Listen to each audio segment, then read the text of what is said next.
aunque la OEA oficialmente se llama temas selectos de biología experimental 1, temas selectos de biología 2, en realidad es un curso de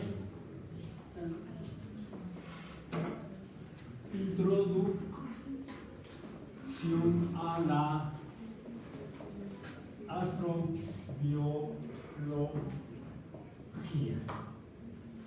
Introducción, o sea, los principios ante, pre, subinfrabásicos esenciales y fundamentales de lo que es la astrobiología.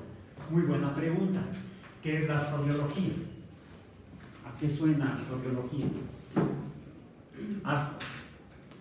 Astro se llamaba el perro de los supersónicos. Bueno, es un ser vivo, es astrobiología, el estudio del perro de los supersónicos. No. Viene de hecho de astronomía y biología.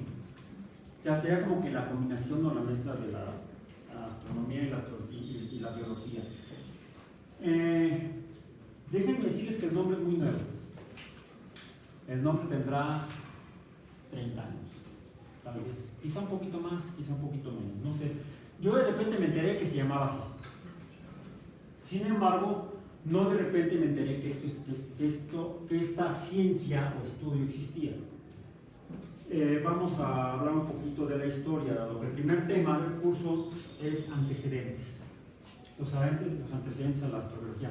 No me voy a ir a la pregunta que quizás hicieron algunos humanos sobre si hay vida fuera de la Tierra, a lo más antiguo, que sería el pensamiento mágico que nos llevaría, sí, están los dioses allá arriba, en los cielos, en el cosmos. De hecho, sí, los antiguos se imaginaban que esos puntos brillantes que se ven en la noche eran seres vivos. Por ejemplo, veían carneros, veían osos, veían perros, las constelaciones, los conjuntos de estrellas, si lo dice constelación, pues los antiguos imaginaban que serían seres vivos allá. No, esa sería otra visión sobre vida en el espacio. Vámonos a una visión un poco más fundada en la ciencia moderna.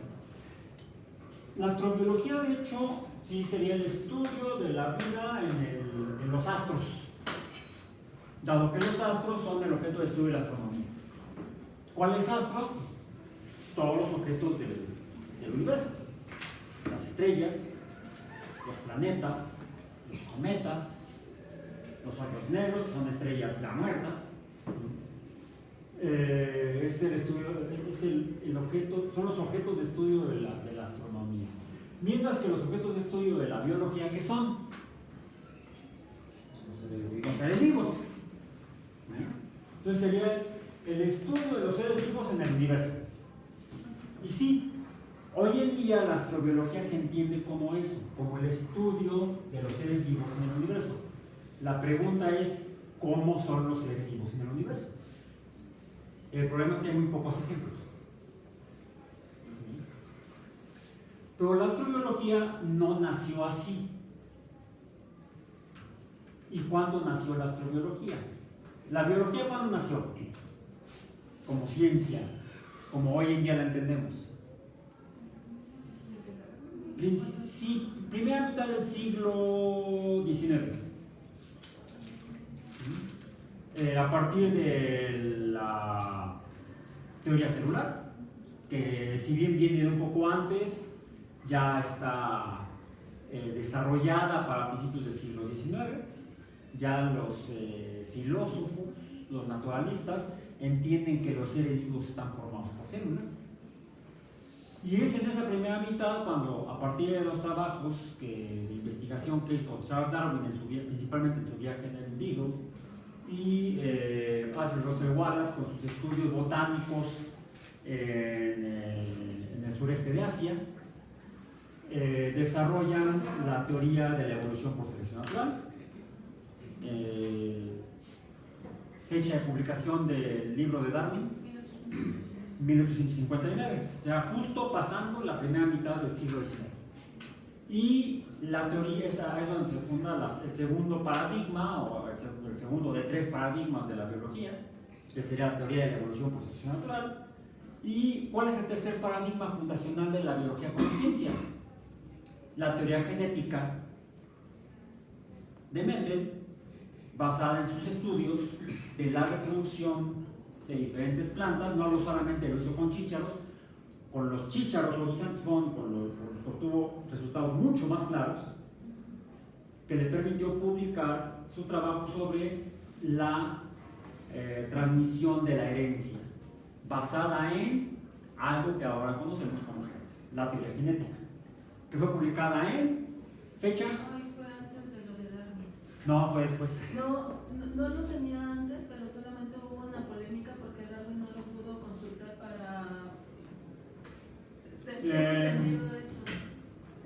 Mito urbano Sí. de la biología, porque Darwin y Mendel, aunque son contemporáneos, no se conocieron. Ajá, por eso tenía entendido que si Darwin No. hubiera tenido conocimiento. Bueno, si hubiera tenido conocimiento Porque ya del estaba. trabajo, porque es más, Darwin habla de reproducción y de variabilidad en la reproducción, que es el mismo tema que estudia Mendel con un enfoque diferente. Ujú. Mientras que Darwin era naturalista, Mendel era físico y matemático. Sí. No era naturalista, también era monje. No le hacía al monje, era monje. Y con base en su concepción físico-matemática del mundo, desarrolla el modelo matemático de la transmisión de los caracteres hereditarios, que es la teoría genética. En 1800, me equivoqué de dígito, de posición, 1864, o sea, 5 años después de la publicación de la primera edición del libro de Darwin. Y no se conocieron. Uno vivía en lo que ahora es la República Checa, en Moravia, en el centro-este de Europa, y el otro vivía en Edimburgo, en las Islas Británicas. Como no había internet, no había Twitter, no se conocieron. ¿Bien? Otra vez benditas redes sociales.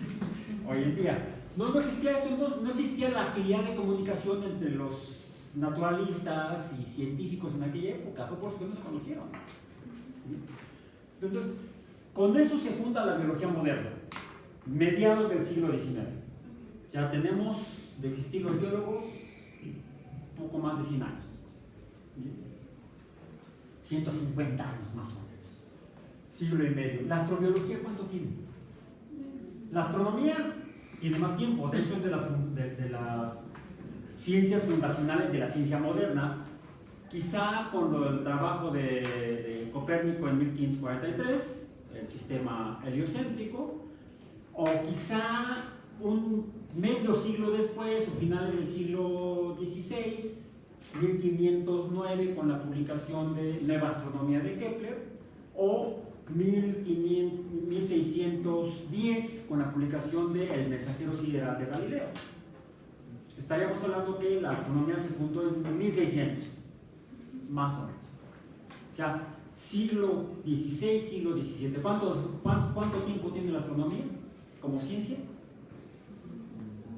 Pues 400 años. Creo que nos llevan un poco de ventaja a los biólogos. ¿Cuánto tiene la astrobiología? ¿Cuándo se funda la astrobiología como concepto? No con el nombre más reciente. Es en 1957 o 58, meses de diferencia, cuando un microbiólogo, no fue un astrónomo, fue un microbiólogo, a raíz del lanzamiento del Sputnik y la fundación de la NASA.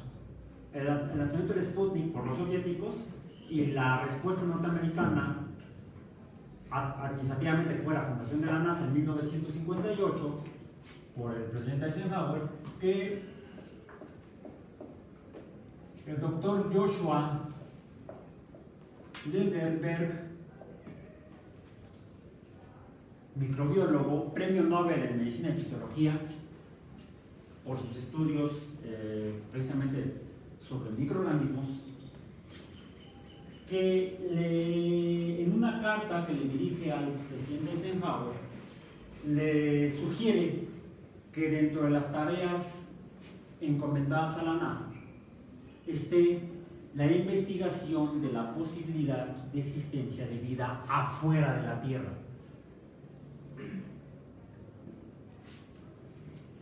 Por lo que ese tipo de investigación o estudio de vida afuera de la Tierra es llamada,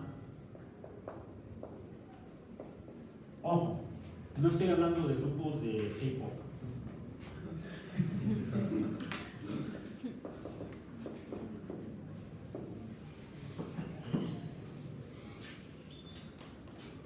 ¿sí son coreanos o japoneses? ¿Sí son coreanos? ¿A alguien le gusta el K-pop? A mi hija también.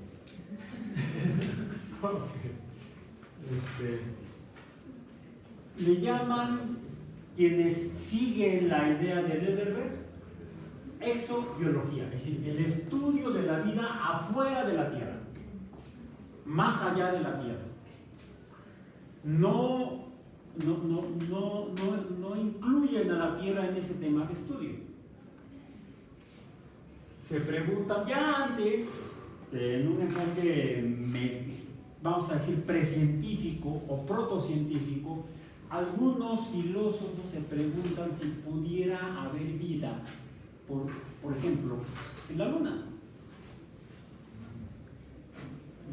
Y estoy hablando de los tiempos de Kepler, más o menos. El mismo Kepler, además de ser el primer astrofísico, con su publicación de la teoría Nueva Astronomía,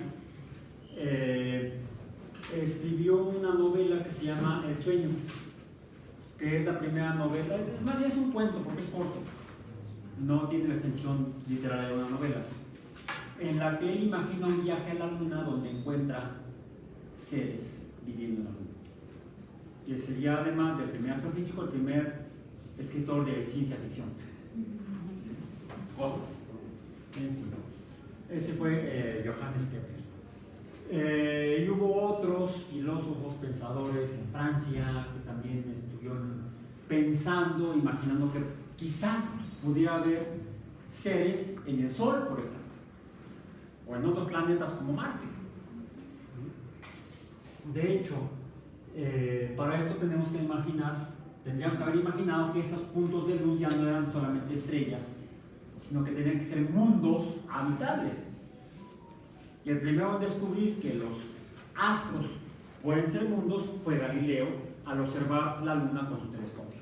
Encontró montañas, valles, y bueno, no es una esfera perfecta como planteaban los filósofos o los teólogos, sino que es un mundo. Incluso las zonas oscuras las interpretó como mares.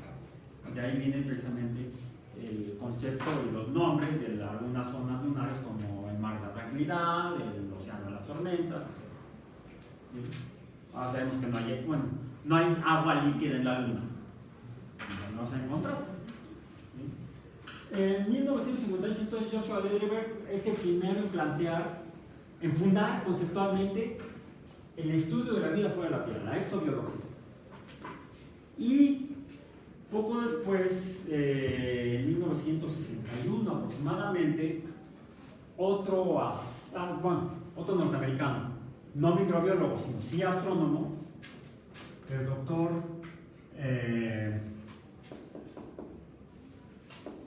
Frank Drake, y si quieren conocerlo pueden encontrar la foto en el grupo de Facebook. En esa ocasión vino en 2007 a un congreso de astrobiología precisamente, y tuve ahí la oportunidad de conocerlo y de tomarle una foto.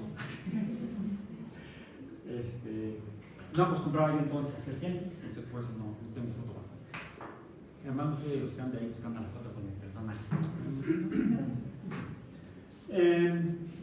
El doctor Frank Drake ya estaba también interesado en esto, siendo él un joven astrónomo norteamericano. Ya está arriba de los 80 años ya, y sigue activo. Yo cuando sea grande quiero ser como él, activo. Ok. también entró a trabajar en esos temas. Otro fue el doctor Carl Sagan, también astrónomo y biólogo norteamericano, cosa que Drake no tuvo estudios universitarios en biología. Sagan sí. Entonces sería Carl Sagan.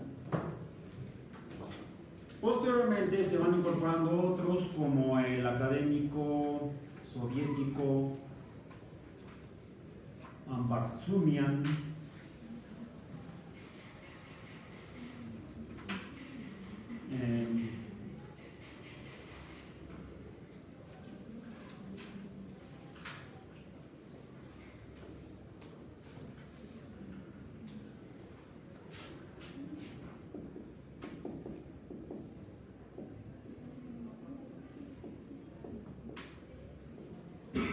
y otros empiezan a trabajar en esos temas. Hay otro que era físico, pero estudió sobre biología. De hecho, fue uno de los fundadores de la biofísica. Británico, el doctor Francis Crick. ¿Lo conocen? Sí. No, porque yo no lo conocí. Ya se murió. Bueno, ¿sabemos quién es? Sí. El co-descubridor de la estructura del ADN, junto con Wilkins, Franklin y Watson. Francis Crick en sus últimos años se dedicó a la astrobiología. Y de hecho, en 1972, participó en un congreso conjunto que organizaron la Unión Soviética y los Estados Unidos en Moscú para discutir sobre este tema, sobre la posibilidad de vida afuera de la Tierra. Es posterior a esta primera época de la exobiología, entre la década del 60 y el 70, es posterior a esa época en la cual los actuales estudiosos de la vida en el universo incluyen a la Tierra como objeto de estudio, dado que la Tierra también es un astro, es un cuerpo astronómico que está girando alrededor de una estrella, y en la cual hay un fenómeno que se llama biología.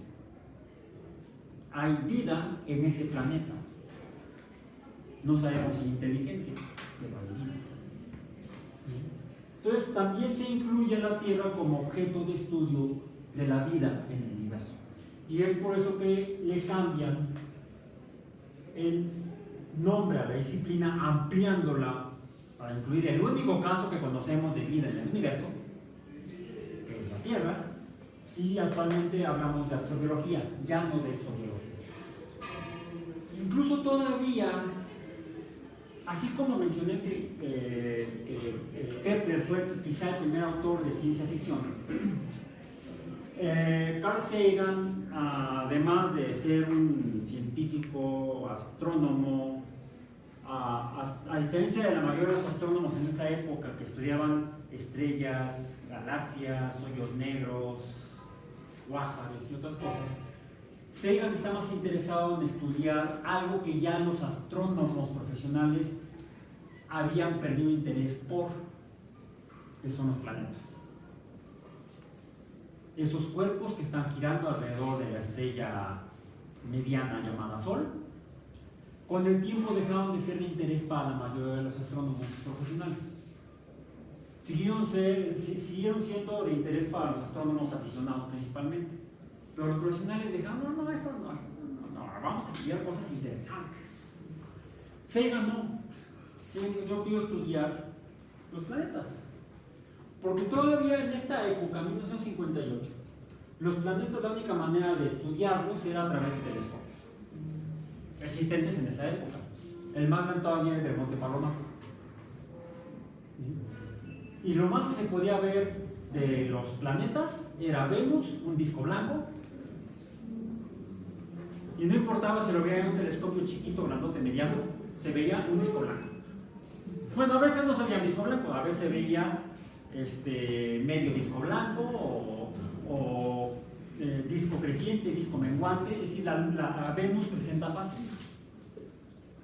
De Mercurio se veía un disco irregular en cuanto a tonalidades, pero también presentaba fases. Presenta fases cuando uno lo observa con un telescopio óptico, en los visibles.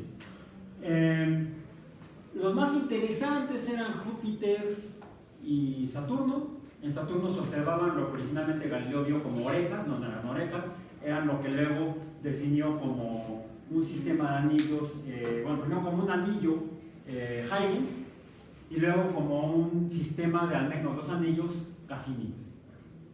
Y con telescopios más potentes se veía que quizá fueran más de 2 anillos. Pero fuera de eso no se veían muchas cosas interesantes en Saturno. Y en Júpiter, desde que Galileo lo observó, se veía algo ahí medio aparente en el disco aparente de Júpiter, que con telescopios más potentes se identificó como una mancha roja. Y por décadas, por siglos y por décadas, se conoció como la gran mancha roja de Júpiter. Y era lo más que se podía ver, si acaso algunas bandas medio cafezosas, anaranjadas de color, pero no sabía nada interesante. Quizás fue por eso que los astrónomos perdieron interés en los planetas, la mayoría. Algunos, como Sagan, persistió y dijo: yo quiero estudiar planetas. De hecho, su tesis doctoral la hizo sobre un estudio teórico de la atmósfera de Venus, basado en algunos resultados, los primeros que se obtuvieron al observar Venus con un radiotelescopio. Por medio del radiotelescopio se vio que Venus emitía infrarrojo, es decir, no luz visible, sino luz infrarroja. Y los físicos saben que las cosas que emiten luz infrarroja lo hacen porque están calientes. Y con base en esos datos, Sagan propuso en su tesis doctoral que Venus debería estar muy caliente. ¿Qué tan caliente? Pues como unos 400 grados Celsius. O sea, algo caliente. ¿Cuál es la temperatura máxima del horno en su casa? 280, 300 grados, no más. Quiere decir que Venus está más caliente que un horno casero. Ok. Ese fue Sagan. Sagan en sus últimos años hizo lo mismo que Kepler. No intentara salvar a su mamá de la Inquisición. Fue lo que hizo Kepler. La Inquisición luterana, por cierto, no cristiana. Escribió 2 novelas de ciencia ficción. 2 novelas de ciencia ficción. La más conocida, Contacto. Sí, hay otra que se llama Cometa. ¿No la conocían? No la he leído, no la he encontrado. Pero Contacto, esta película hicieron precisamente cuando ya Sagan estaba enfermo y de hecho no la pudo ver, falleció antes de estrenar la película, escribió la novela de Contacto. Un poco antes de que Sagan escribiera la novela de Contacto, otro astrónomo, físico,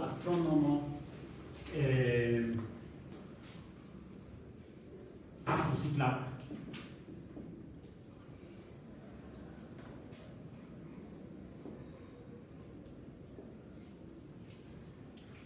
quien postuló el concepto de los satélites de telecomunicaciones. Casi fue astrobiólogo, exobiólogo, casi. No se dedicó realmente en investigación a la exobiología, sino se dedicó más bien a las telecomunicaciones, ¿sí? Y a la astrofísica. Pero hizo algunos ensayos sobre exobiología desde el lado de la ciencia ficción. Creo que habían escuchado, quizá habían escuchado o visto este nombre no asociado a la ciencia, sino a la ciencia ficción. ¿Quién ha visto usted este nombre antes? Arthur C. Clarke. ¿No les suena? ¿No vieron la película? Esa que empieza con el tema de Strauss, Así hablaba Zaratustra. El de los changos.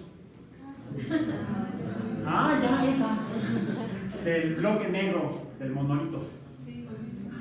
Bueno, el autor del guión y de la novela es Arthur C. Clarke. El realizador y director de la película fue Stanley Kubrick. Arthur C. Clarke escribió 2001, Una odisea en el espacio, donde especula sobre la evolución humana asociada de alguna manera, quizá, a seres inteligentes de otro lugar. O sea, juega con el concepto de exobiología desde el lado de la ciencia ficción sin caer en la fantasía de la ciencia ficción más ramplona, como Viaje a las Estrellas o Star Wars, tratan a la ciencia, tratan a la vida en el universo como aventuras bastante malas, ¿sí? Donde los extraterrestres siempre son malos, son los malos de la película. Cuando que se salva es en E.T., donde el extraterrestre es el bueno, ¿sí? Pero en todas las demás, siempre que vienen los del otro planeta o otro universo, vienen a conquistar, ¿sí? Como si estuviéramos tan buenos. De ese lado pues, hay al menos una novela que es clásica, moderna, vamos a decir, no de la época de Kepler, que se considera como una de las primeras buenas obras, novelas de ciencia ficción, que es La Guerra de los Mundos, de H.G. Wells, Herbert George Wells. Bien, donde los marcianos son los malos de la película. Bien, bueno. No, Arthur C. Clarke especula sobre la posibilidad de vida inteligente con ciertas características quizás hasta de bondad relacionada con la evolución humana. Y eso es en 2001, es en el espacio, Space Odyssey. Esa la escribió en 1968, simultánea a la realización de la película. Por cierto, hay una pequeña diferencia entre la novela y la película, o quizá una gran diferencia. No los voy a spoilear. ¿Sí? De tarea, busquen la diferencia. Primera tarea del curso. Diferencia entre la película y la novela de 2001. 1968. 20 años después, se tardó un poco como Darwin en escribir El origen de las especies. ¿Sí? Y Copérnico las revoluciones. Como 20 años después, Arthur C. Clarke escribe la continuación de 2001, más bien basado en la película. ¿Qué pasó? La siguiente clase es en el E207. E207. Bien, entonces nos vemos el jueves, E207. Sí, gracias. ¿Bien? La clase la estoy grabando, la voy a subir a YouTube para que no te pierdas otra parte. Sí. Que ahorita estamos nada más en los antecedentes y la introducción. La parte interesante viene en unos minutos y lo que sigue el trimestre. Es nada más un poco para darle contexto. Como 20 años después, Arthur C. Clarke escribe la continuación de 2001, pero no basada en la novela, que es más extensa que la película. Es lo único que les voy a spoilear. La novela es más extensa que la película. La continuación se llama 2010, el año en que hicimos contacto. The Year We Made Contact. ¿Sí? En la que, los voy a spoilear un poco, plantea una colaboración soviético-americana para viajar a encontrar la nave de la película anterior, de la novela anterior, de la primera parte, ¿sí? Y en el camino, parte de la misión es explorar la posibilidad de vida en un satélite de Júpiter. Y menciona específicamente Arthur C. Clarke que al mismo tiempo que iban los norteamericanos y los soviéticos, porque todavía plantea para ese momento la existencia todavía de la Unión Soviética, la cual pues, desapareció en 1991, 92, no me acuerdo exactamente qué año fue. estaba yo muy chiquito, no es cierto. Para nada. He sido protagonista de la historia.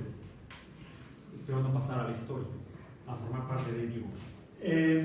Menciona en una parte del texto que los astronautas y cosmonautas que están viajando a Júpiter para encontrar la nave de la misión anterior, se enteran que ya les estaban ganando en el viaje una nave china. Ahí sí no se equivocó.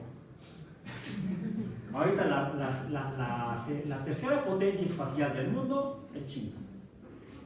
Y en algunos casos ya les ganó a los rusos y a los norteamericanos en algunos tipos de misiones espaciales. Por ejemplo, han sido los primeros en posar suavemente una nave en el lado oculto de la Luna. No lo hicieron los soviéticos, no lo hicieron los rusos, posteriores a los soviéticos, y no lo han hecho los norteamericanos tampoco. Los chinos son los que les ganaron a los otros dos países en poner una nave robótica, automática suavemente y funcionando en el lado oculto de la Luna. Bueno, Clark especula con que va viajando a ese destino, a Júpiter, una nave china, en la que llevan, en la tripulación van algunos exobiólogos. O sea, el objetivo de la misión china es estudiar la posibilidad de vida en un satélite de Júpiter. Idea que no existía en 1968 cuando Clark escribió 2001. Tan joven es la exo o astrobiología. Es más joven, es muy joven, tiene mi edad. Hasta ilusiones, Raúl. No tiene 400 años como la astronomía, no tiene 150 años como la biología, tiene medio siglo, poco más, 61 años. Ya le toca credencial de INSEE. Pero está muy fresca como disciplina. Quizá como disciplina científica del lado de la biología solamente sea menos joven que la biología molecular. No, que la biología molecular no, que la genética molecular. La genética molecular tendrá 40 años. Es de la década de los 70, cuando se descubren las primeras enzimas que permiten manipular el ADN. Entonces es muy, muy joven. No tan joven como ustedes, pero muy, muy joven. La genética molecular. La astrobiología o exobiología tiene un poquito más. En 1972, les digo, hay una reunión en Moscú que se titula, es un simposio sobre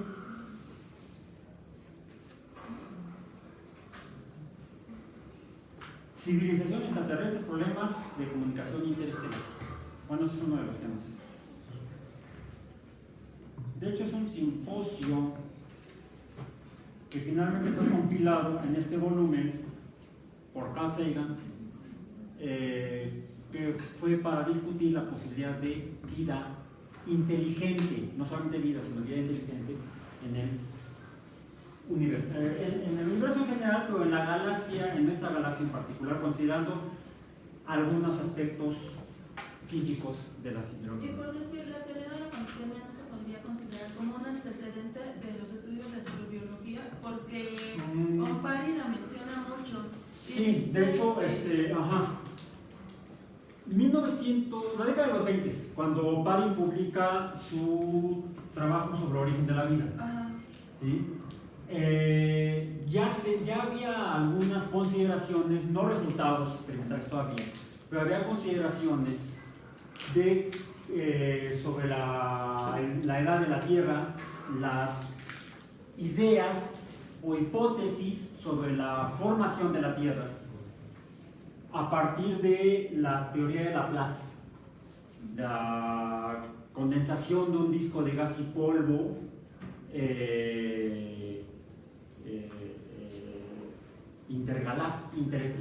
interestelar, que por gravedad se concentra y ahí hay gases y polvo. Pues, ¿cuáles gases? Los que hay en el universo, los que ya se empezaban a estudiar a través de la astronomía a partir de la espectroscopía astronómica, que permitió identificar el material de que están formados los astros. Fue así como se supo finalmente qué es el Sol. De hecho, gracias a la espectroscopía se pudo descubrir un elemento químico que no se conocía en la Tierra, que se descubrió originalmente en el Sol. Por eso se le puso su nombre, el helio. El helio se descubrió originalmente en el Sol por estudios espectroscópicos. Después se encontró en la Tierra. También hay helio, no tanto, es que es un desperdicio andarlo usando en globos para los jardines y parques, ¿no? En globos de investigación, pues ahí tiene un uso bastante más, para que más extenso, más rico, vamos a decir. Con este conocimiento de qué está hecho el universo, fue que algunos astrónomos, biólogos, como Pari, no sé exactamente qué eran, empezaron a especular sobre cómo se podría haber formado la Tierra dentro de la formación del Sol y lo que lo acompaña, a partir de la teoría de Laplace, que a su vez está fundada en la teoría de la gravedad universal por Newton. Bien. Entonces algunos empiezan a especular, bueno, si hay materia como la que hay en la Tierra, en el cosmos, hay carbono, hay nitrógeno, hay oxígeno, pues la materia que formó la vida en la Tierra pudo haber llegado de fuera, efectivamente, pero quizá ya no a nivel de elementos químicos, sino a nivel de moléculas. Y quizá esas moléculas que llegaron del exterior fueron las que dieron origen a la vida en la Tierra. Es el fundamento básico de lo que yo le llamo hipótesis de la panspermia. ¿Por qué hipótesis y no teoría? Porque no hay evidencia que la confirme. Hay evidencias que la sugieren, pero que no que la confirmen. Cuando se empiezan a estudiar algunos meteoritos, se encuentra que su composición química es variada. Hay meteoritos que son principalmente de hierro, otros que son níquel, otros que son mezcla de níquel y hierro, otros que tienen carbono. Es decir, la composición química varía entre diferentes meteoritos, y va aquí una segunda tarea más extensa. Tienen varios meses, 3 meses para hacerla. Hay en algunos museos de la Ciudad de México muestras de meteoritos. Vayan a verlas y vean de qué están hechos. Hay en el Museo de Geología, hay en el Museo en el Palacio de Minería, y no recuerdo en qué otros museos. ¿De qué están hechos? Porque es la materia de estudio de este curso. Literalmente la materia. El material químico que vamos a estar estudiando. ¿Bien? Bueno, entonces, es por eso que se propone que la vida pudo haber caído en la Tierra. Habría que preguntarse a qué nivel. A qué nivel de desarrollo de lo que serían los componentes de la vida. Digamos que el concepto más último sería, pues, los extraterrestres llegaron y poblaron la Tierra y somos descendientes de ellos, o sea, ya organismos completos. No, hay quien dice, no, las bacterias llegaron del espacio. Y por cierto, hay algunos resultados que vamos a revisar a lo largo del curso que tienen que ver con esto, que sugieren o han sugerido. Entonces, no, las moléculas suena quizá un poco más plausible. Lo que sí podemos afirmar, y es lo primero que vamos a revisar en el curso, es pues los elementos químicos que dieron lugar a la vida en la Tierra llegaron del espacio. Pues sí, es más, la Tierra llegó del espacio. La Tierra, ¿cómo se formó la Tierra? Lo vamos a revisar. Ok, entonces esa es la materia de estudio de este curso. La posibilidad de vida en el universo, considerando la Tierra misma como el único ejemplo que tenemos. Y por eso es que en este enfoque de tipo histórico inicial para el curso, después vamos a entrar ya a un enfoque más de tipo disciplinario o de disciplinas.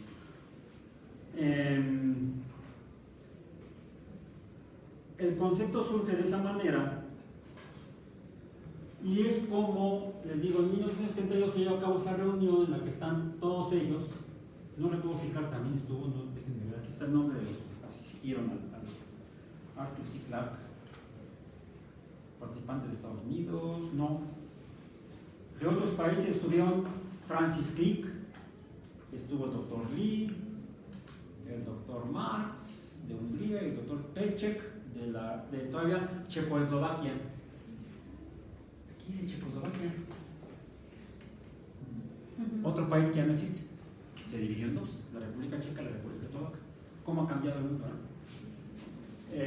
Bien, no, Arthur C. Clarke no estuvo en esta reunión todavía exobiólogos, no se llamaban astrobiólogos. Lo que sí, ya en 1961, Frank Drake, tratando de dar respuesta a esta pregunta, pero en el estado más avanzado, se plantea la siguiente posible explicación.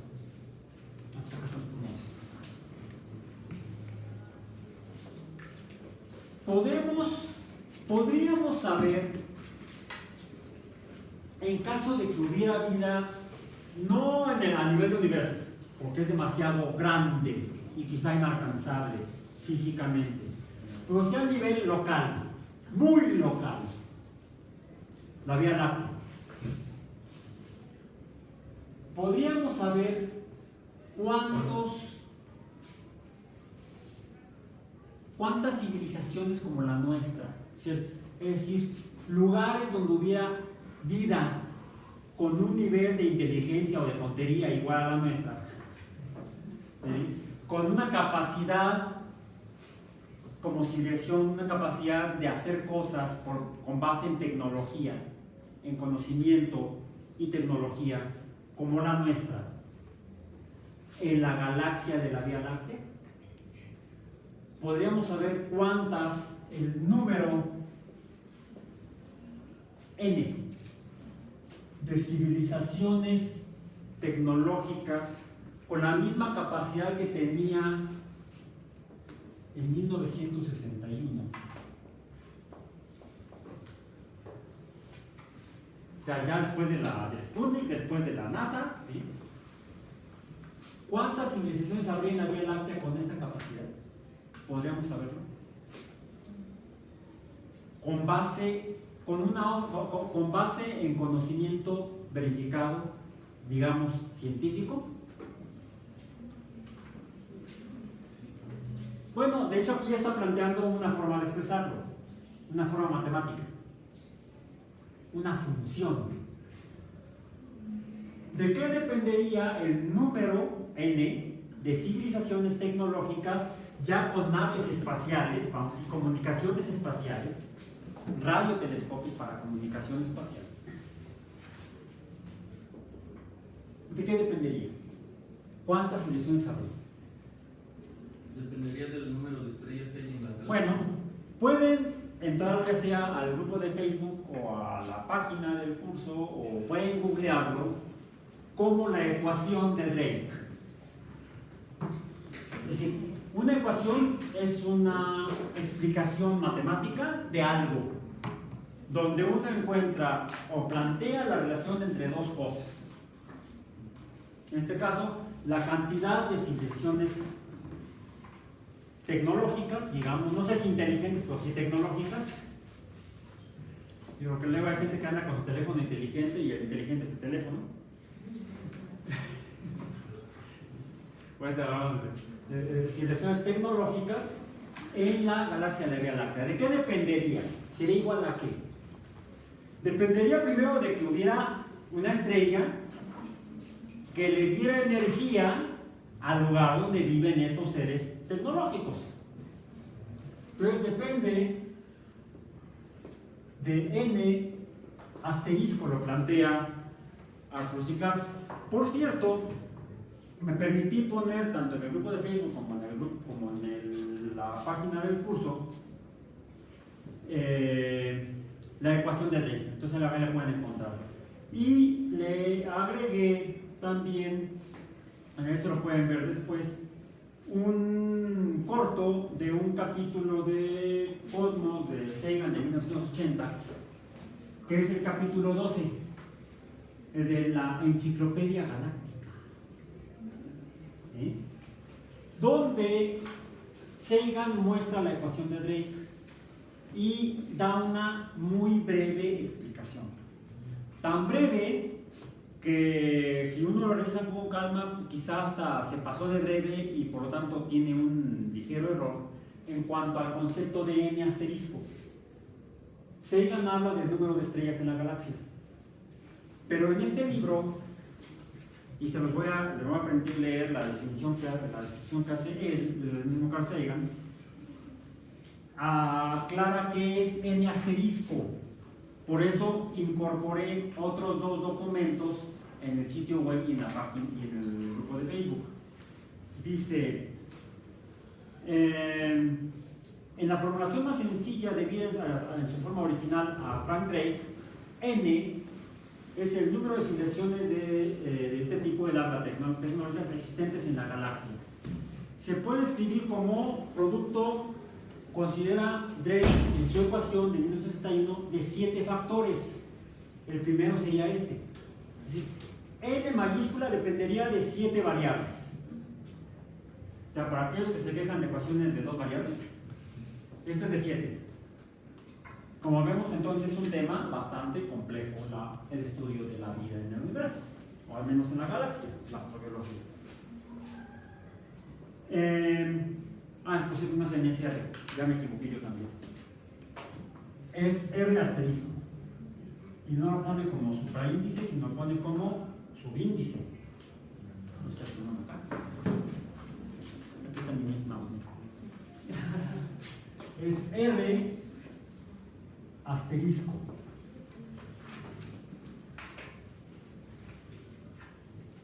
En la que escribí yo en el grupo de Facebook está como N asterisco, por eso es que les digo hay un pequeño error. Este lo tomé de Cosmos. ¿Sí?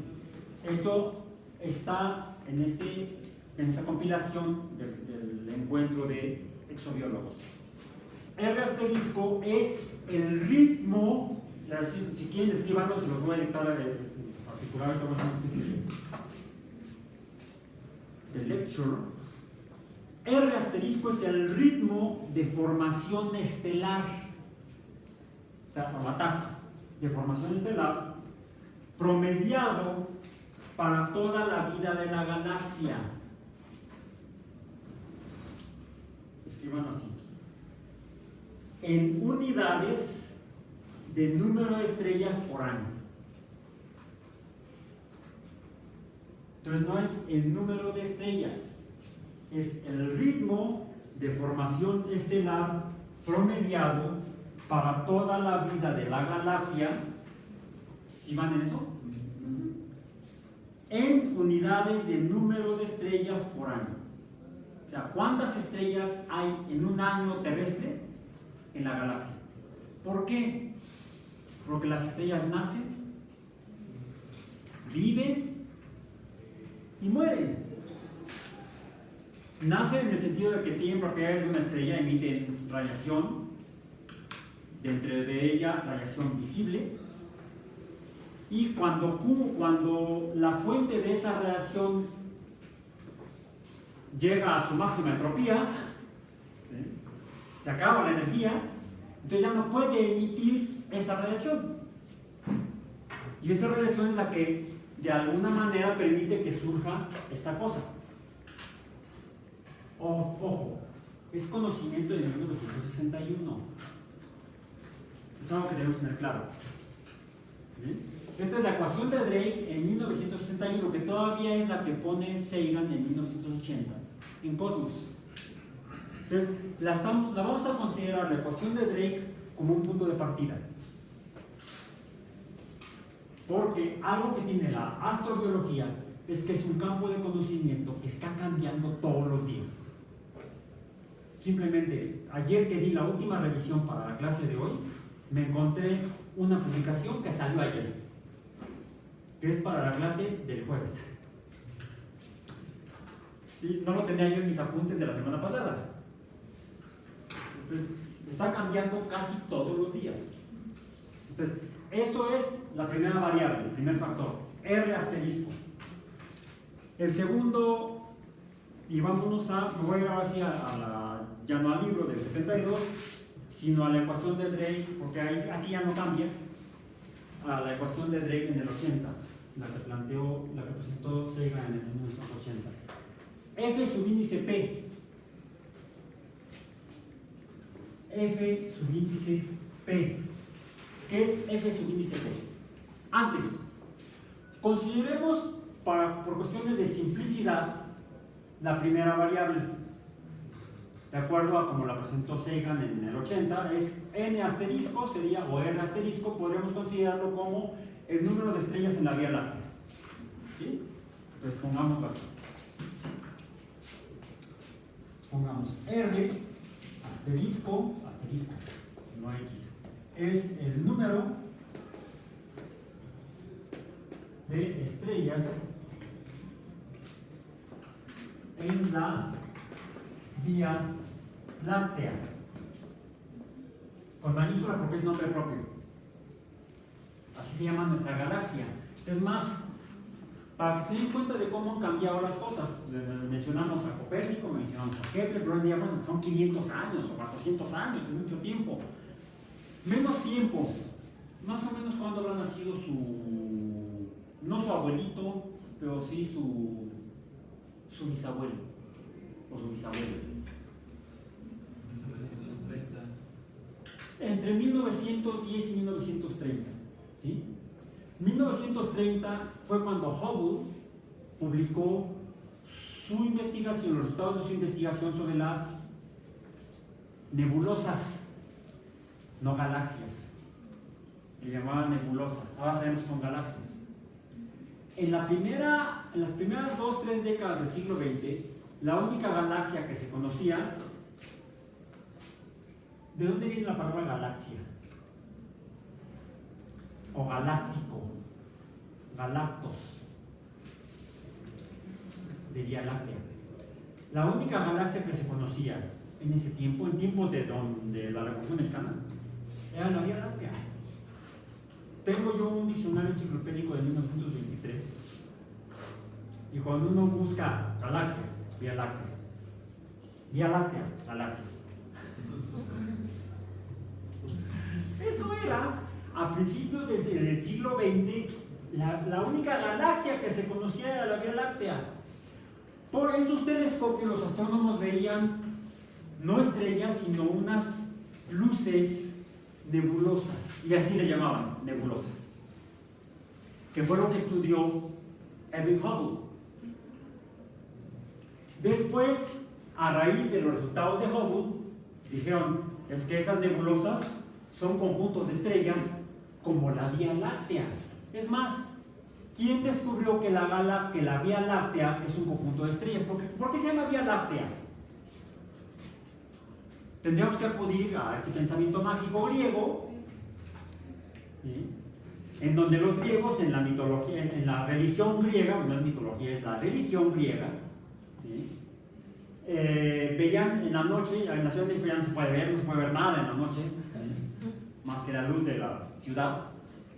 Pero si se va uno un poco lejos de la ciudad, a un lugar seguro, nocturno, puede ver estrellas, y de repente uno ve hacia el sur y se ve una banda blanquecina de luz.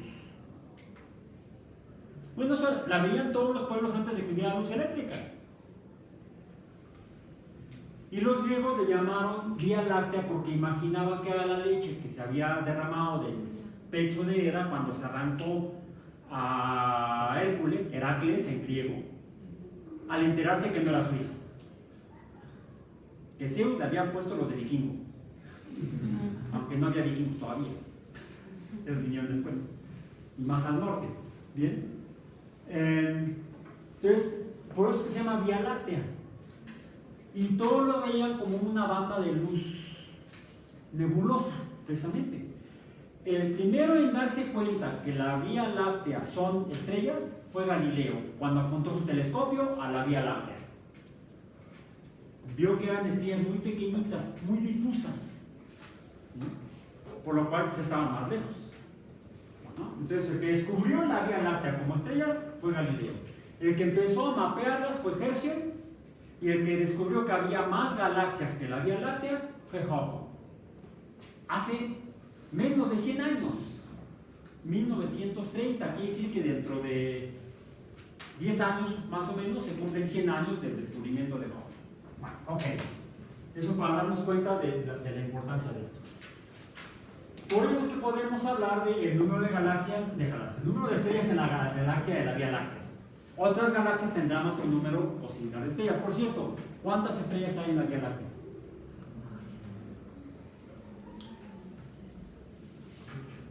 Hay un artículo que anoche lo encontré y lo puse en Facebook y en el grupo en la página del curso.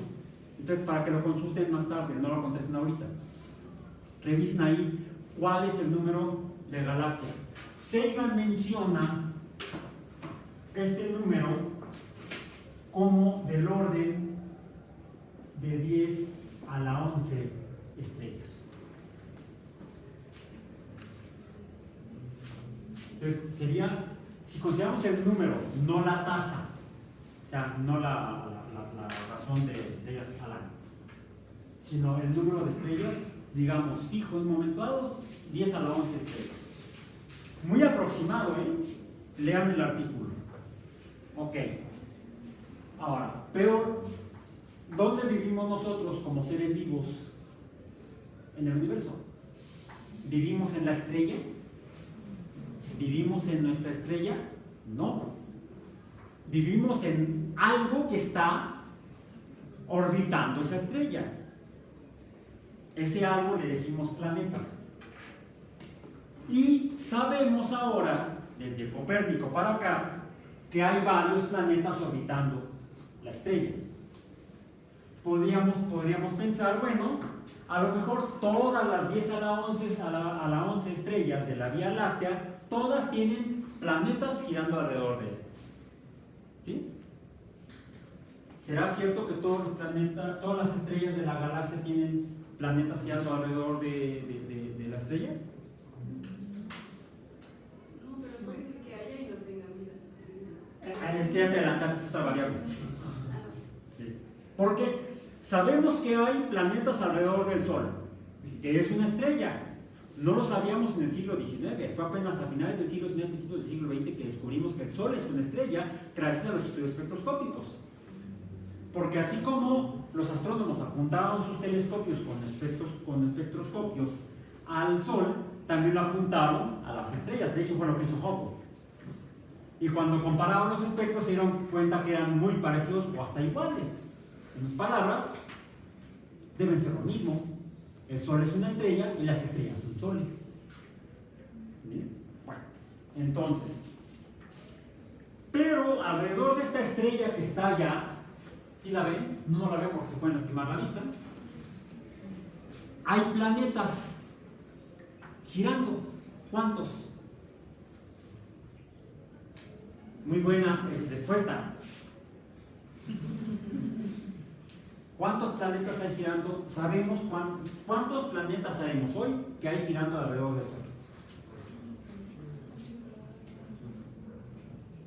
Supuestamente eran 8, así como registrados, ¿no? Sí. Cuando yo estaba en la primaria eran 9. Hasta 1999 fueron 9. En 1999 la Unión Astronómica Internacional desclasificó a Plutón. Pluto en inglés. ¿Sí? Y los niños protestaron, ¿cómo que quitaron a Pluto? No, el perro no, el planeta. Bueno, el ya no planeta, ahora es el planeta enano. Por cierto, en el siglo XIX, principios del siglo XIX, Plutón no se conocía. Plutón se descubrió en 1930. ¿Sí? Clyde Tombaugh, un astrónomo norteamericano, fue el que descubrió Plutón en 1930.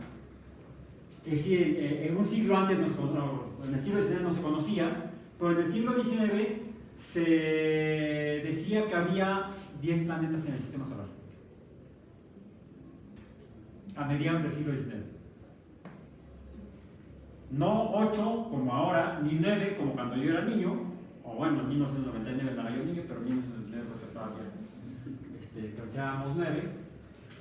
A mediados del siglo XIX había 10 planetas, decían que había 10 planetas en el sistema solar. Uno de ellos era Ceres y el otro ya se me olvidó. Actualmente a Ceres y al otro ya no se les, y de hecho desde el siglo XX ya no se les consideró planetas, sino asteroides. Se descubrieron entre la Tierra y Marte. Pero luego se descubrió otro y otro y otro y otro y muchos otros entre la Tierra y Marte. Ahora los llamamos ¿cómo? Asteroides. O sea, similares a estrellas. Los descubrieron como puntos de luz orbitando alrededor del Sol y apenas en los últimos 15 años, gracias a las misiones espaciales, se han enviado misiones espaciales a esos asteroides y se ha descubierto que algunos de ellos, 2 de ellos, son esféricos. No rocas chuecas como los meteoritos, que muchos asteroides terminan como meteoritos en la Tierra. Pregúntenle a los dinosaurios. Y hay 2 que son prácticamente esféricos, como si fueran planetas. Fue por eso que cuando se descubrieron se consideraron planetas. Pero cuando descubrieron otro y otro y otro y otro, no saben que ya son muchos, se empezó a dudar que se fueran planetas, se quitaron como planetas y como estaban todos en la misma región orbitando alrededor del Sol, se les llamó astros o semejantes a los astros que orbitan alrededor del Sol, por eso son asteroides. No son formalmente planetas. Entonces, determinar el número de planetas alrededor de una estrella no es fácil, y determinar el número de planetas alrededor de las 10 a las 11 estrellas de la galaxia es menos fácil. Es más, antes de 1985 no se estaban seguros, los astrónomos estaban seguros de que hubiera planetas alrededor de otras estrellas en la galaxia. Había indicios que sugerían que podría haber planetas alrededor de otras estrellas, y ya Sagan lo menciona, pero no estaban confirmados. Entonces, tanto Drake como Sagan dicen que F, subíndice P, es, bueno, a lo mejor no todas las estrellas tienen planetas, solamente algunas de ellas, por lo tanto F subíndice P es la fracción de estrellas con planetas. El primer planeta confirmado alrededor de otra estrella distinta al Sol se descubrió en 1985. Un planeta gigante del estilo de Júpiter, girando alrededor de una estrella en la constelación del Cisne.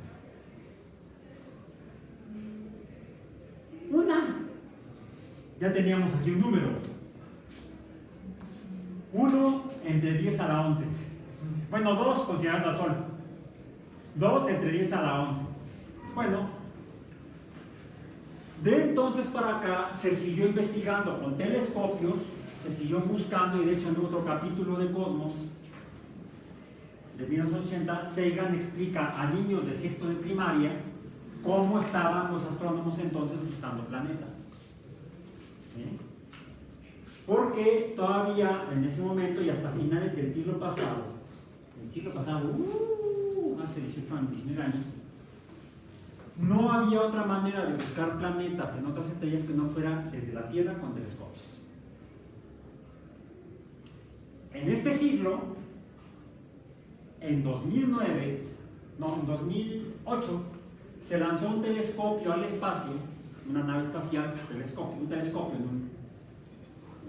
a que buscara planetas en otras estrellas. ¿Alguien sabe cómo se llamaba ese telescopio?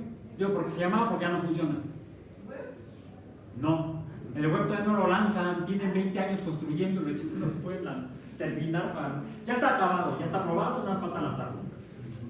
No, el Kepler. ¿Sí? Bueno, el telescopio Kepler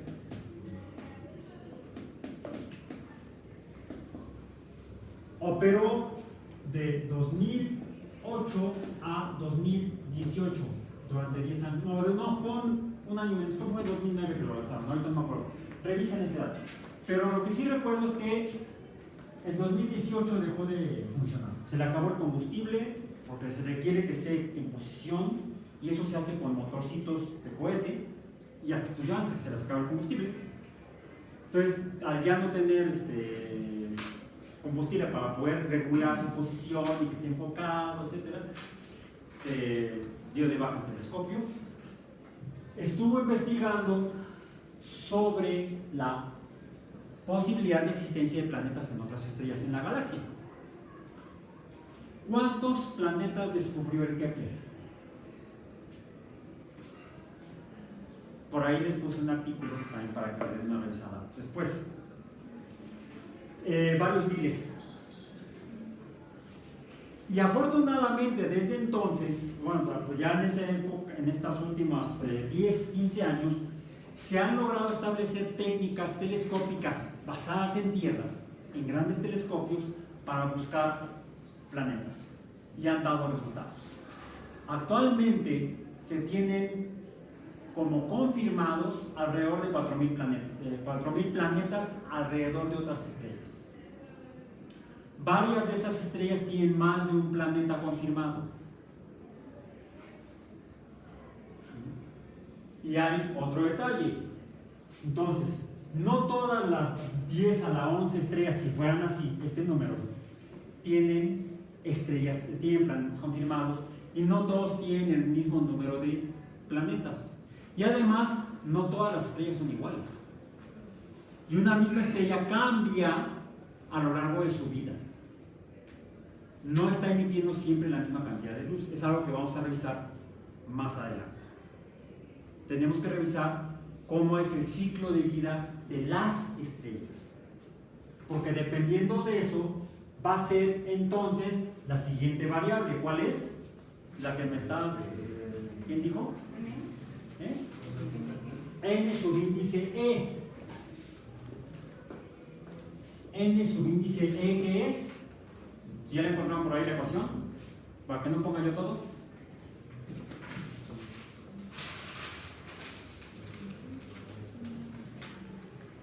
Es la fracción, no el número, aunque dice aquí el número de, en realidad la fracción,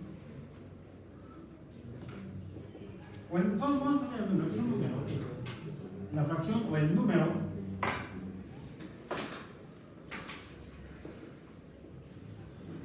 de planetas, dicen, de ahí la E, ecológicamente viables. ¿Y de qué depende que sea viable? Pues de diferentes factores físicos inicialmente. También químicos, pero los primeros son físicos. Por ejemplo, de la cantidad de energía que recibe de la estrella alrededor de la cual orbita. Esa es la parte en la que dicen que existe una zona habitable. Ajá. Si la estrella fuera como el Sol, que emite luz blanca, que calienta al planeta para que el agua esté líquida, pero no lo caliente tanto como para que se evapore, como el caso, aparentemente es el caso de Venus. El caso opuesto es Marte, donde si hay agua parece que está congelada. Y no, necesitamos que el agua sea líquida. Entonces, ni tanto que queme al santo, ni tanto que no lo alumbre, diría mi abuelita. Mi abuelita también era astrobióloga. Hubiera sido. Se requiere que la cantidad de energía que recibe el planeta sea suficiente para que por lo menos el agua esté en esas condiciones. Si la estrella fuera mucho más grande o luminosa o emitiera más energía que el Sol, ¿qué pasaría con la vida en la Tierra? Seríamos como pollos rostizados. Estaríamos ahí rotando. Bien. Si fuera una estrella mucho menos brillante que el Sol, congelados. En Carlos Smile. O como jugaban, si no sé, si jugaban ustedes cuando niños de las estatuas de marfil. No, estas eran estatuas de hielo. ¿Vieron Frozen? Más o menos. ¿Ok? Entonces, a eso se refiere con el número de planetas ecológicamente viables. Tiene que ver con el tipo de estrella. Entonces, la ecuación de Drake se va complicando. Ya no es solamente el número de estrellas, sino cuáles de ellas permiten que sea viable. Bueno, hay una forma de resolver si la estrella es mucho más brillante que el Sol. Que el planeta esté más lejos. Si la estrella es menos brillante que el Sol, que el planeta esté más cerca. Entonces, de ahí surge el concepto de zona habitable. Lo vamos a revisar más adelante. O sea, la ecuación de Drake, recuerden, es un primer intento planteado hace 50 y muchos años, 58 años, mi edad, para tratar de encontrar este número. ¿Cuál es la siguiente variable?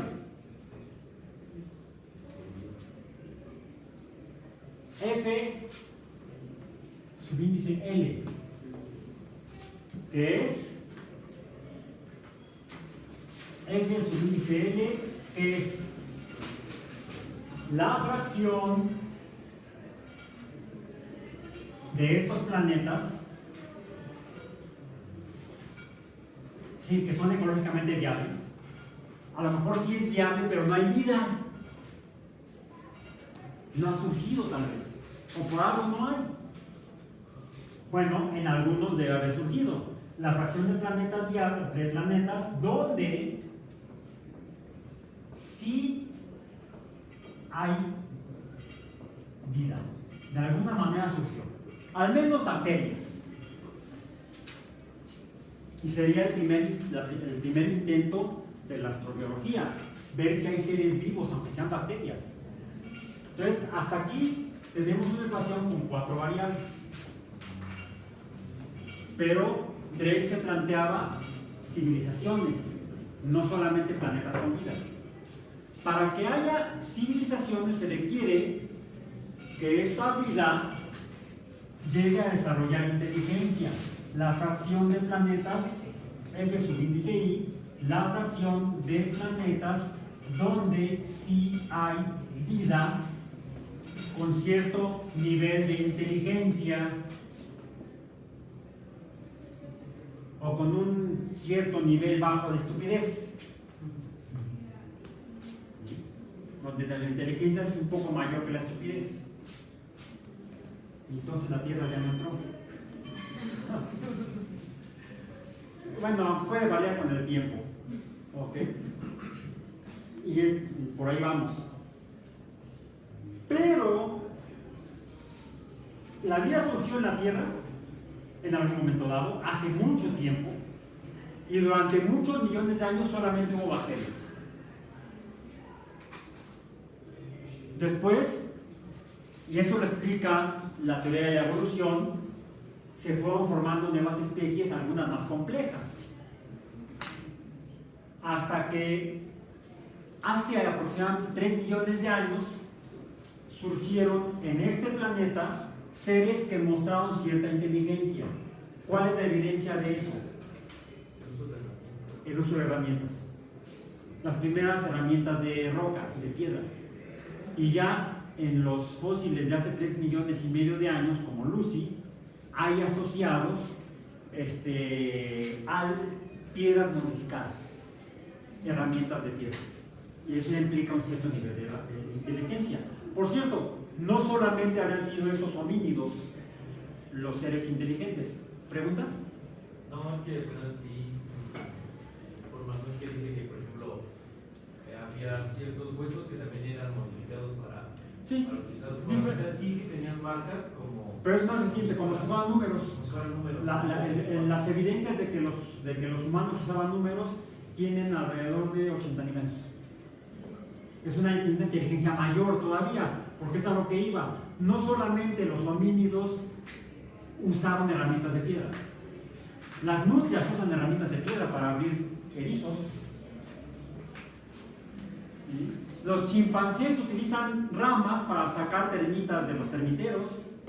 Y la rama no es la rama bruta, la rama la limpian, la transforman en herramienta. Los delfines generan burbujas para cazar peces, para pescar. El agua es su herramienta porque no tienen manos. Ok, hay diferentes organismos que tienen diferentes niveles de herramienta, de inteligencia, con los cuales pueden desarrollar algún tipo de tecnología. Pero no cualquier tecnología nos permite comunicarnos con seres de otros lugares. Necesitamos seres inteligentes que tengan tecnología de telecomunicaciones, de ahí la C de comunicaciones. Comunicaciones interplanetarias o interestelares. F subíndice C. Fracción de planetas donde sí hay vida inteligente tecnológica. Con tecnología de comunicaciones.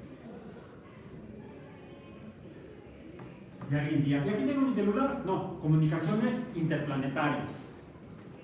¿Sí?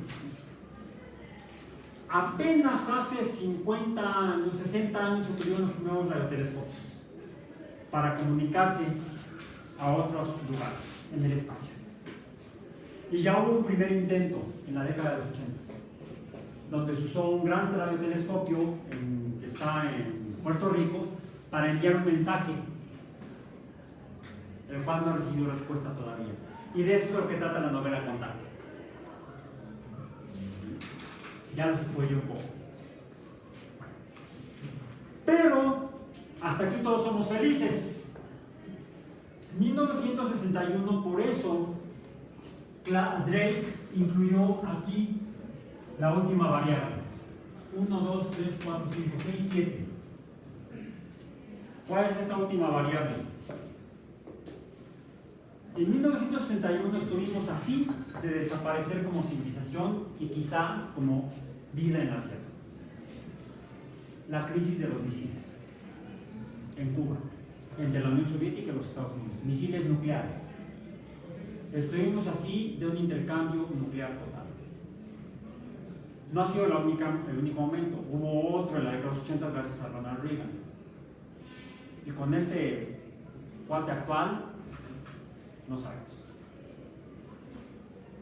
Hace apenas 60 años que llegamos a tener un número aquí de telecomunicaciones espaciales. Y hace 50, 60 años que tenemos la capacidad de destruirlos. Intencionalmente. También podemos hacerlo por mensos. O sea, por accidente o por hacernos tontos, como es el cambio climático. Eso puede acabar con todo lo demás. Entonces, esto es el tiempo de existencia de esa civilización inteligente con comunicaciones espaciales. De eso depende este número. Porque a lo mejor sí, en otras estrellas hay planetas ecológicamente viables, surgió vida en ellos, evolucionó a formas de vida inteligente, que desarrolló telecomunicaciones espaciales, pero quizá se destruyeron a sí mismos. Y aunque los busquemos, no los vamos a encontrar. Esa última variable no se refería a lo que le conocen como la gran barrera. Porque vi una información en la que mencionan esta función de Drake y la pregunta era, bueno, ¿dónde están todos? ¿No? Si ya tenemos todas esas variables, y la gran barrera todas esas capacidades, pero en su caso, pues sí se destruyeron mismos y por eso no recibieron. Esta es la última variable que lleva hacia allá, pero aquí hay otra entre estas dos. Pues este es un primer intento. Y desde entonces la ecuación de Drake ha requerido modificaciones. Por ejemplo, hay que incluir aquí la zona habitable, lo que nos modifica el número de estrellas. Y además, ya mencionamos que en la novela de 2010, los chinos van a buscar vida no en un planeta.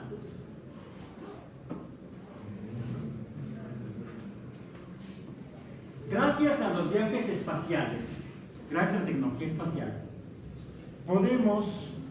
hemos podido entender mejor cómo es el Sol como estrella. Gracias a en particular a las Voyager, que ya llegaron ya salieron del sistema solar, de lo que es la esfera de influencia de la atmósfera solar.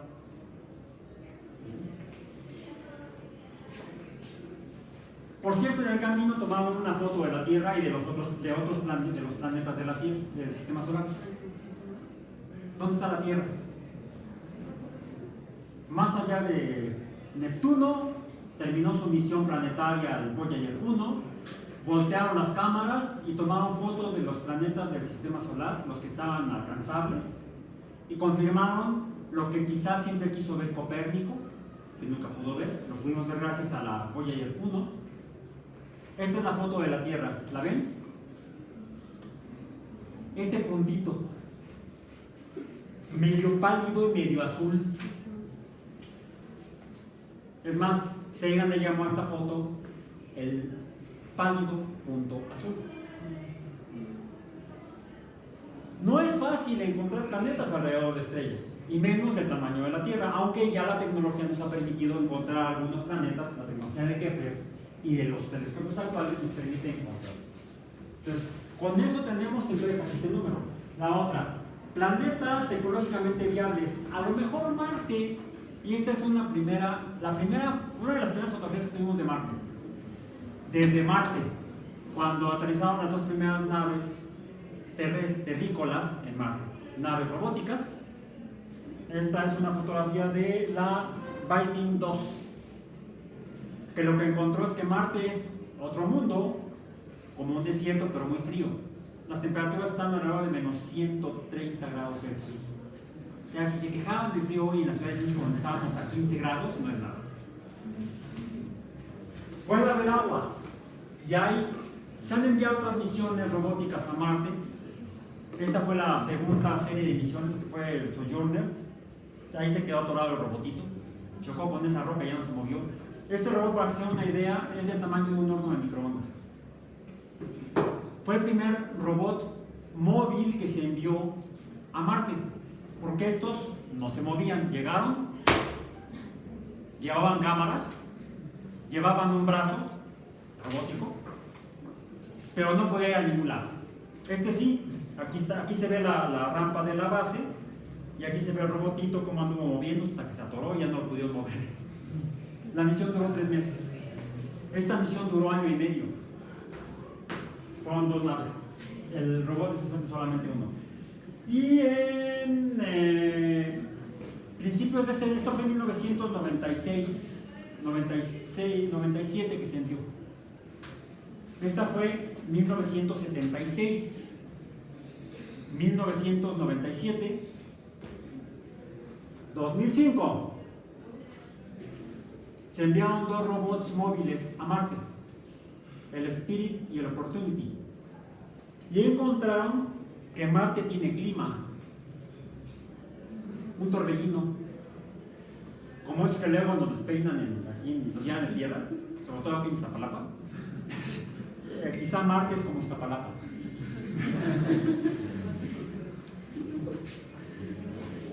Pero más interesante que Marte ha resultado, bueno, esto es Venus, por una nave soviética. Se enviaron cerca de 11 naves robóticas soviéticas, todas fijas, no móviles. Ahorita hay en planificación una misión, para que vean que cuando quieren son amigos, ruso-americana, donde están planteando enviar un robot móvil a Venus. Porque los soviéticos son los que lograron enviar naves que atravesaron en Venus. Tomaron fotos y midieron la temperatura, presión atmosférica y todo, y es horrible Venus.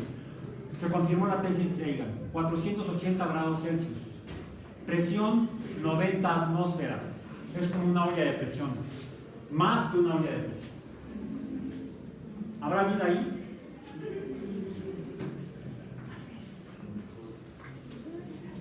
Hay que buscar dónde. Esto es la Luna. Pero, ¿cómo se formó la Luna? ¿Por qué hay vida en la Tierra? Quizás se deba a la Luna. ¿Y cómo se formó la Luna? ¿Cuándo se formó la Luna? Las misiones norteamericanas y soviéticas robóticas, a las soviéticas, a la Luna nos permitió por primera vez entender, tener datos, evidencias de cómo se formó la Luna. Número uno, los robots soviéticos llevaban espejos. Con esos espejos se enviaron rayos láser a la Luna. Igual los astronautas norteamericanos dejaron robots en la Luna con espejos. No, espejos sin robots. Y se pudo medir, conociendo la velocidad de la luz, la distancia a la Luna. Y la Luna se está alejando. Además, se encontró material oxidado en la Luna. Oxidado, si no hay atmósfera, no hay oxígeno. Quizá así se formó la Luna. Con la Tierra chocó con otro planeta formado al inicio del sistema solar.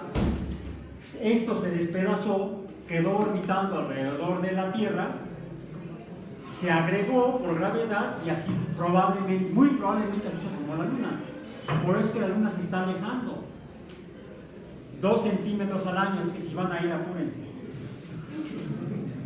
Pero no todos los satélites son iguales. Este es Io en Júpiter. También hay volcanes en Io activos que no hay en la Luna. Pero no todos los satélites son como la Luna o como Io. Esto es Titán en Saturno, con una nave europea. Cassini se llamó. Huygens se llamó la nave que descendió. Cassini fue la que estuvo en órbita y Huygens descendió en Titán. ¿Y qué creen? Hay lagos, hay grandes mares y hay ríos. Por eso las rocas están erosionadas, por eso están redondeadas, cosa que casi no se ve en Marte. Aunque parece que ahí sí hubo agua líquida. Entonces, a lo mejor hay planetas ecológicamente viables, pero solamente durante un tiempo. Vamos a seguir explorando esto y extendiendo la ecuación de Drake a partir del próximo jueves. Nos vemos a la próxima clase.